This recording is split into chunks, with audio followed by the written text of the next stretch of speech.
এইটো তোমাৰ এইবোৰ মানে এইখন ৱাল আমি গাঁঠি আছোঁ আৰু এইখন গাঁঠিব লগা হৈছে, কমপ্লিট হোৱা নাই।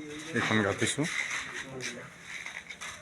আৰু এইখন ৱাল এইখিনি গাঁঠা নাছিলে, বাকীখিনি আছিলে বাৰু। পষ্টবোৰ ঢালিবলৈ আছে খালি। এনেকৈ ইয়াত দুটা ৰুম। তাৰপিছত এইবোৰত কাম, এইবোৰত চিৰিত কাম আছে। ইয়াত আহি ইটো এটা ৰুম দেখিছে কিমান দিন মানে প্ৰতিখনতে 5 ইঞ্চিৰ পিছত 3 ইঞ্চি আছে বিট বনাব লগা হৈছে। ইফালে চাওক এইটো ৰুম কিমান বিট বনাবলগীয়া হৈছে। অকল ভিতৰৰে কাম, নাচৰ কাম, চাৰিওফালে নাচ। ইটো দুটা, ইটো এটা, তাৰপিছত ইটো এটা ৰুম, খালি মানে নাচৰে কাম। এইবোৰ হলত নাই, কৰিডৰত। এইটো বাথৰুম এটা, বাথৰুমতো মানে নাচে আৰু।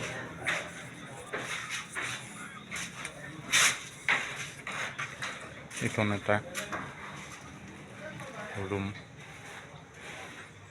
ইটো এটা,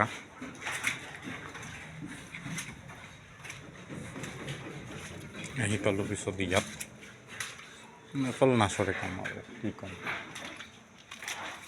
ইটো এটা, ইফালে এইখন, এইখিনিতো কাম আছে।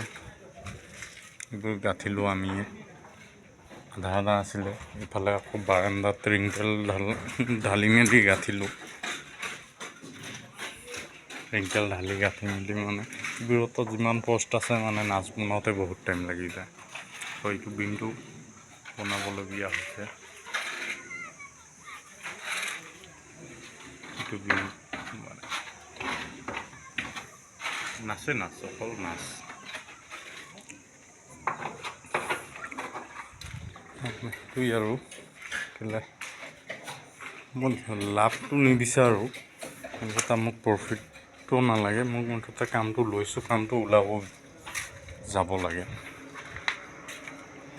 ওলাই দিব লাগে। এতিয়া ধৰক বাহিৰা প্লাষ্টাৰ চলি আছে, কালি এইটো ছাইড কমপ্লিট হ'লে মানে 30,000 টকা দিম কৈছে। বিল মোটামুটিতো 70,000 হৈছে। 50 মান দিলেও মানে মেকআপ কৰি পঠাব পাৰিম। 20,000 টকা কালি দিলে।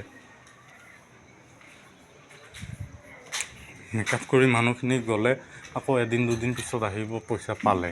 কিন্তু পইচা যদি নাপায় তেতিয়া মানে কি হ'ব, তেহেঁতি 20টা মানুহ গৈ যদি মানে আৰু 10টা 12টা মানুহ কয়গৈ, তেনেকৈ মানুহে আনিব নোৱাৰা হৈ থাকিম মই কামটো ওলাবলৈ। মানে এতিয়া সেই ঠিকা যিটো মই হিচাপত ঠিকা লৈছোঁ, আকৌ ওপৰতো কাম আছে। এইবোৰ মানে গঠা মেলা কৰিব লাগিব। ইয়াত এটা ৰুম আছে, কিটচেন ৰুম, আকৌ বাথৰুম, তাৰপিছত ইফালে চিৰি ৰুমটোও দেখাওঁ।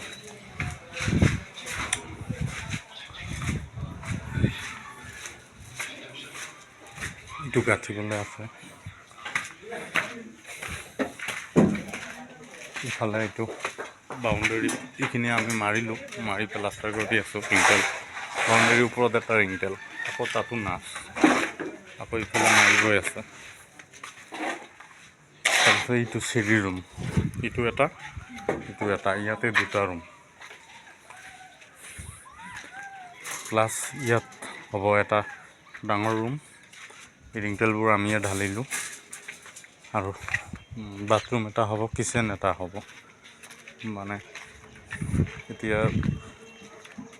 যিটো ৰেটত মই লৈছোঁ, সেইটো ৰেটত যে ক'বলৈ গ'লেতো ধৰক তলৰ কামখিনিত বাহিৰা কামত 2 লাখ বা 2.5 লাখ টকা ধৰিছে।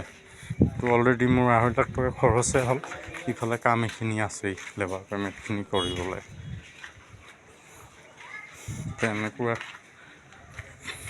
মানে এটা নহওক, কামটো দায়িত্বত লৈ মানে কিবা এটা প্ৰব্লেম, মানে মেইন কথা কামটো মই কৈছোঁ যি হৈছে হৈছে আৰু হাজিৰা পেমেণ্টখিনি কৰি দিয়ক। কৰি দি মানুহকেইটা মানে ঘৰততো যাবই, ঘৰত গৈ আৰু পইচা লেনদেন ক্লিয়াৰ থাকিলে আকৌ নেক্সট আহিব, কিন্তু লেনদেন ক্লিয়াৰ কৰিব মই নোৱাৰিলে মোৰ ওচৰত নাহিব। সেনেকুৱা এটা মানে চিটুৱেশ্যন। মোৰ লগত পইচা নাই যে মই পে'মেণ্ট পাতি কৰি দিম, জানে আৰু আমি মিস্ত্ৰী মানুহ কেইটকানো পাওঁ, 60,000-70,000 টকা ঘপককৈ ক'ৰ পৰা ওলাম, সেনেকুৱা এটা কণ্ডিশ্যন। সেইটোৱে আপুনি বুজে ভালকৈ ক'ব কথাটো, যে কামটো মানে ইয়াতে 4-5টা ৰুম ইমান ওপৰত, তাৰপিছত এই ভাড়াটো এতিয়া